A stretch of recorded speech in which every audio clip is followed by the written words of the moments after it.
नमस्कार दोस्तों, आज मैं आपको मकर संक्रांति के दिन से सुनी जाने वाली धरती माता की कहानी सुनाने वाली हूँ।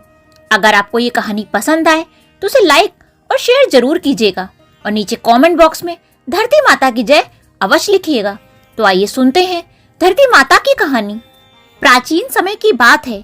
एक गाँव में एक माँ और उसका बेटा व बेटी रहा करते थे।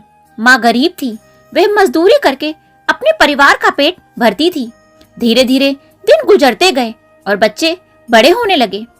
बेटी जब शादी के योग हुई तब तक माँ बूढ़ी हो चली थी। माँ ने अपने बेटे से कहा कि बेटा, तेरी बहन शादी के योग हो गई है, इसलिए तेरे जैसा कोई घर और वर देखकर उसकी शादी करना। ऐसा बोलकर माँ तो कुछ दिनों बाद मर गई। उसका भाई गांव-गांव में घूमा, लेकिन बहन के योग कोई पति नहीं मिला। वह घूम घूम कर थक गया और एक दिन सोचने लगा कि मेरे जैसा तो इस दुनिया में कोई नहीं है, इसलिए मैं ही अपनी बहन से शादी कर लेता हूँ। ऐसा सोचकर वह चुनरी और शादी के लिए सब सामान ले आया। तब उसकी बहन ने पूछा कि भाई, तुम ये सब सामान क्यों लेकर आए हो?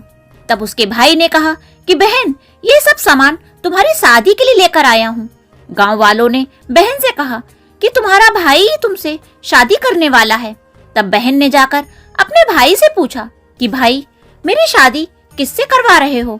इस पर भाई ने कोई जवाब नहीं दिया। तब बहन समझ गई कि मेरा भाई मुझे शादी करने वाला है।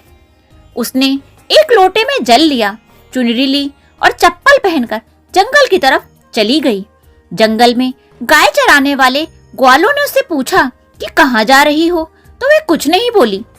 वन में जाकर वह धरती माता को पुकारने लगी और बोली कि हे धरती माता, अब तुम ही मेरी लाज रखना, वरना अनर्थ हो जाएगा। मेरा भाई मुझे शादी करने वाला है, मैं इस पाप की भागीदार नहीं बनना चाहती। माँ, मैं क्या करूं? मुझे अपनी गोद में ले लो, नहीं तो अन्याय हो जाएगा। तब धरती फटी तो बहन ने एक तरफ लोटा, चुनरी और चप्पल रख दिए और वह धरती में समाने लगी। इतने में दौड़ता हुआ उसका भाई जंगल में आया और उसने ग्वालों से पूछा कि मेरी बहन किधर गई है? ग्वालों ने कहा कि तेरी बहन उस तरफ गई है। वह बहन बहन पुकारता हुआ उस तरफ दौड़ता है।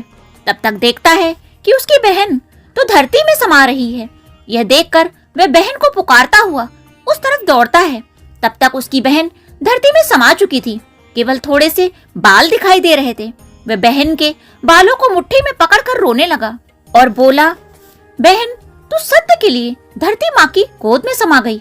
मेरी तो बुद्धि भ्रष्ट हो गई थी।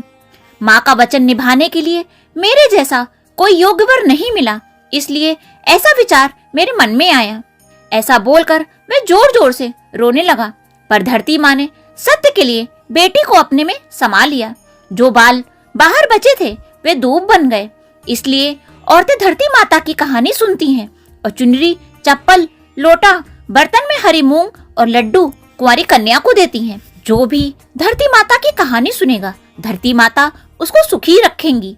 हे धरती माता की कहानी कहने वाले, सुनने वाले और हुंकारा भरने वाले सभी को सुखी करना। बोलो धरती माता की जय।